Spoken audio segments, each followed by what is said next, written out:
Vandag is die laaste boodskap van ons Pinkstermaand. En alhoewel hierdie die laaste boodskap is hierdie hoegenaamd glad nie die laaste oomblik wat ons tyd saam met die Heilige Gees gaan spandeer nie. So ek hoop regtig dat hierdie reeks, die Pinksterreeks, jou geïnspireer het tot 'n diep intimiteit met die Here. En ons wil vandag net daai een verder gaan, waar ons wil praat rondom daai vriendskap verhouding met die Heilige Gees en hoe die Heilige Gees eintlik ons heel beste vriend is. Nou, in vandag se tyd het ons 'n nuwe drie-eenheid wat ons aanbid. Dis die Vader, die Seun en die Heilige Skrifte. Want die Heilige Gees het eintlik hierdie vergete God geword. En in Pinkstersirkels dan is die Heilige Gees niks meer as om te praat in tale nie. In ons charismatiese sirkels is hy niks meer as om te val, te skud of bevryding nie. Maar die Vader en die Seun het die Heilige Gees gestuur, laat ons eintlik dieselfde verhouding wat Jesus met sy disippels hier op aarde gehad het, daai selfde verhouding met die Heilige Gees kan hê vandag. So dis waar ons vandag wil gesels, is rondom daai diep verhouding met die Heilige Gees en hoe kweek ons daardie verhouding. Die Heilige Gees word vandag nie net vir 'n enkele gelowige gegee nie. Jy hoef nie uitermate Christelike gawes te hê, geestelike gawes te hê, of jou pa hoef nie 'n pastoor te wees nie, jou ma hoef nie 'n profetes te wees nie. Jy kan 'n doodgewone persoon wees wat in oorgawe hulle lewe vir die Here gee en die Heilige Gees kom bly inwonend binne in jou. En dit is vir elke liewe Christen beskore wat hulle harte vir die Here gegee het. So daai intimiteit en daai verhouding met die Heilige Gees is vir ons elkeen. En ek wil afskop met 'n skrif uit Handelinge 3 vers 2 tot 8 wat die volgende sê: En daar is 'n sekere man aangedra wat van sy geboorte af krepeel was. Hulle het hom elke dag neergesit by die tempelpoort wat die skone genoem word, om 'n almoes te vra van die wat in die tempel ingaan. Toe hy sien dat Petrus en Johannes die tempel wou binnegaan, het hy hom 'n almoes gevra. En Petrus saam met Johannes het hom stip aangekyk en gesê: Kyk na ons. En hy het sy oë op hulle gehou in die verwagting dat hy iets van hulle sou ontvang. Maar Petrus sê: Silwer en goud het ek nie, maar wat ek het, dit gee ek vir jou. In die naam van Jesus Christus, die Nasareëner, staan op en loop. Toe gryp hy hom aan sy regterhand en rig hom op, en onmiddellik het sy voete en sy enkels sterk geword. En hy het opgespring en gestaan en rondgeloop, en saam met hulle in die tempel ingegaan, terwyl hy rondloop en spring en God prys. En soos hierdie man, hierdie verlamde bedelaar, wat daar gesit het en gewag het vir 'n almoes, vir iemand wat 'n donasie vir hom sal gee. So is daar baie Christene vandag wat kerk toe gaan en wag vir 'n wonderwerk om te gebeur. Maar net soos wat hierdie disippels vir daai man gesê het, silwer en goud het ek nie, maar staan op en loop.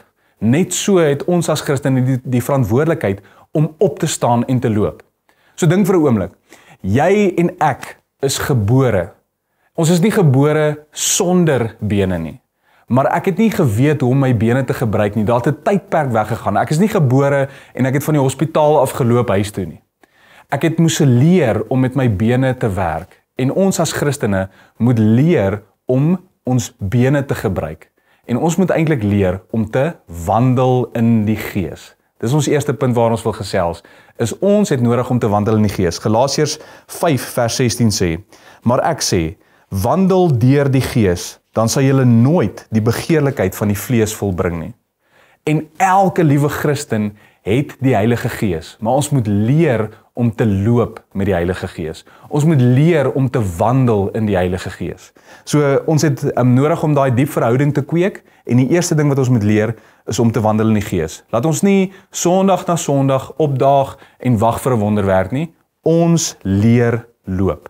Dan wat ook belangrik is vir hierdie verhouding met die Heilige Gees, waar ons leer om te wandel in die Gees, is gemeenskap met die Heilige Gees. Om te wandel, moet jy in gemeenskap wees met die Gees. 2 Korintiërs 13 vers 13 in die Afrikaanse ou vertaling sê: Die genade van die Here Jesus Christus en die liefde van God en die gemeenskap van die Heilige Gees sy met julle almal. Amen. So wat beteken hierdie woord gemeenskap? Kom ons kyk vir 'n oomblik in die ander vertaling, soos die New King James Version, wat sê: The grace of the Lord Jesus Christ and the love of God and the communion of the Holy Spirit be with you all. Amen. So wat beteken daai woord communion? Communion is 'n Latynse woord, kom van die Latynse woord communio, wat gemeenskaplike deel beteken. En hierdie beklemtoon 'n geestelike eenheid met God, waar 'n mens sy teenwoordigheid, sy liefde en genade op 'n diepgaande manier beleef. Dit behels 'n wederwysige inwoning, God in die gelowige en die gelowige in God. Hoor julle van daai intimiteit, daai gemeenskap met die Heilige Gees? Kom ons kyk na 'n ander vertaling. Die English Standard Version sê, "The grace of the Lord Jesus Christ and the love of God and the fellowship of the Holy Spirit be with you all." So wat beteken hierdie woord fellowship? Fellowship is gemeenskap. Dis die Griekse woord koinonia, wat vennootskap of deelname beteken. Dit beklemtoon 'n verhoudingsvennootskap met God, waar die gelowige aktief deelneem aan God se werk en deelneem aan sy goddelike lewe. En dan is daar natuurlik die message vertaling wat dit so mooi bymekaar vat, wat sê, "The amazing grace of the Master Jesus Christ, the extravagant love of God, and the intimate friendship of the Holy Spirit be with you all." So dit gaan oor daai vriendskapsverhouding. Hoor julle hoe die Heilige Gees verlang om 'n vriendskapsverhouding met ons te hê. So ons wil wandel in die Gees, ons wil leer loop. En vir dit het ons nodig om gemeenskap met die Heilige Gees te hê.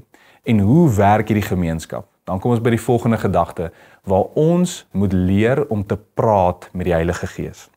Om te wandel in die Gees, moet jy praat met die Gees.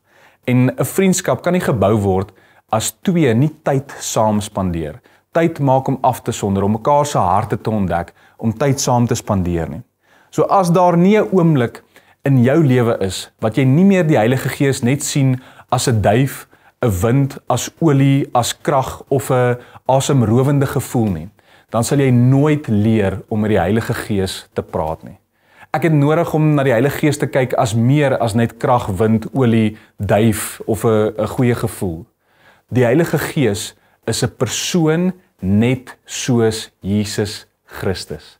En waar ek 'n persoonlike gesprek met hom kan voer. Johannes 14:16 sê, "En ek sal die Vader bid, en hy sal julle 'n ander trooster gee, om by julle te bly tot in ewigheid."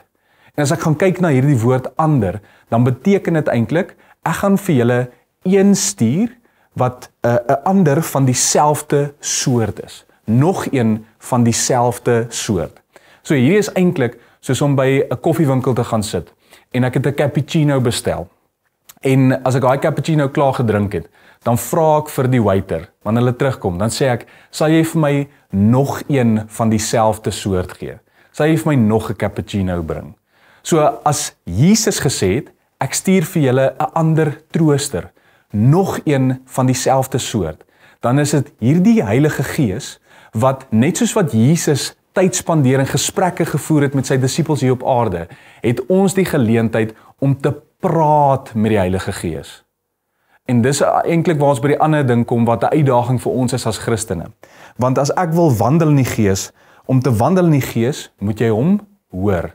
En in vandag se tyd het ons as Christene geleer om te praat met die Here, maar ons het nie geleer om na die Here te luister nie. Johannes 15:14 sê, "Julle is my vriende as julle alles doen wat ek julle beveel."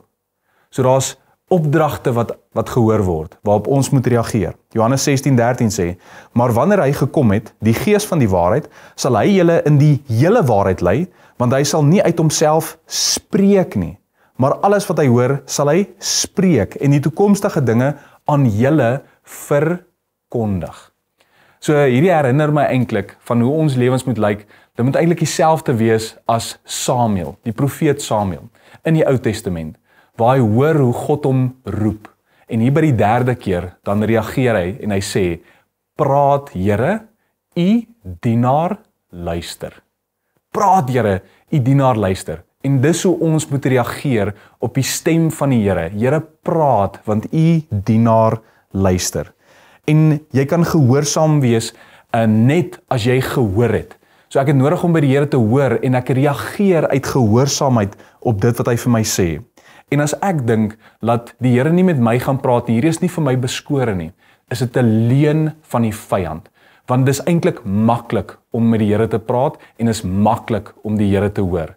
Want ons kan vandag die Here hoor deur hoe hy met ons praat deur visioene, deur drome, deur die woord, deur ander mense, deur 'n hoorbare stem wat ons kan hoor van die Here af. En op kere as ons draf, as ons lê, as ons afgesonder het, as ons in die natuur is, of ons sing, of ons dans, daar's soveel maniere, of ons motorfietsry, of 'n oomblik van vas en gebed. Daar's 'n oomblik waar die Here iets het om met jou te deel. Is jy reg om te hoor wat die Here vir jou wil sê?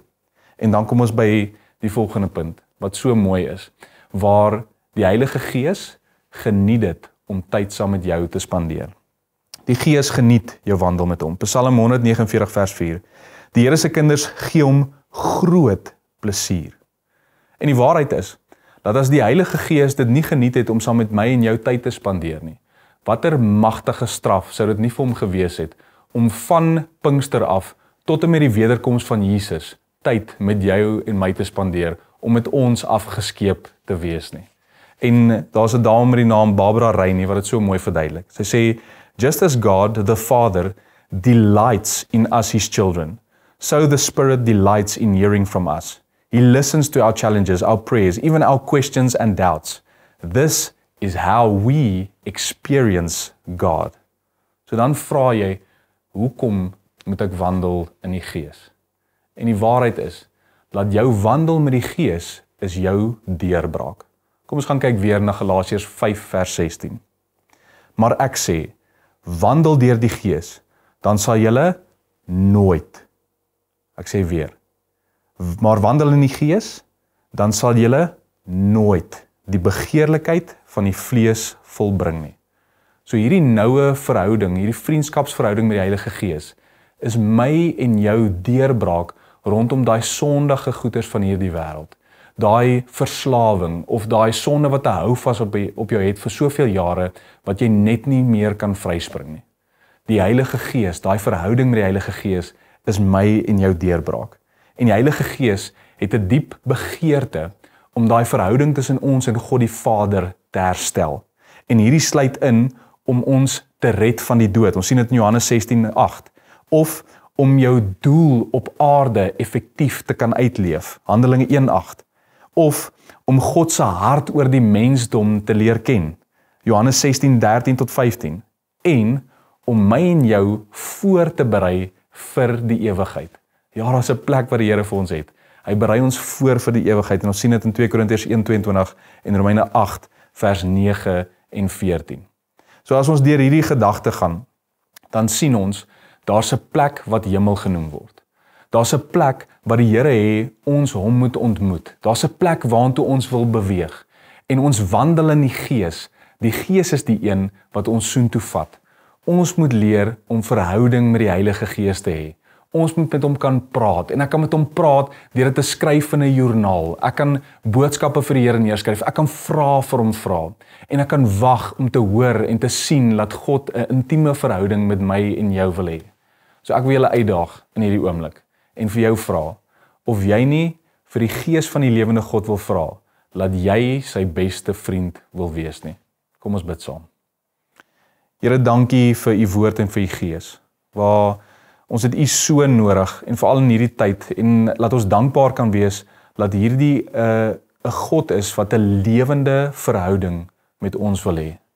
U is die skepper van die heelal, en u in al die grootheid en koningsheerskappy en majesteit, kom dink aan ons, en u geniet dit om tyd saam met u kinders te spandeer.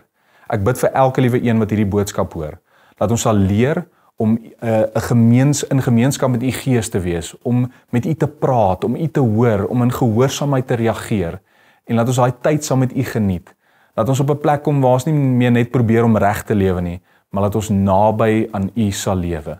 Want u lei ons na die ewigheid, en watter mooi oomblik sal daai nie wees, om die ewigheid saam met u in te stap nie. Ons sien so uit, en dankie Vader vir u goedheid en die guns en die liefde oor ons.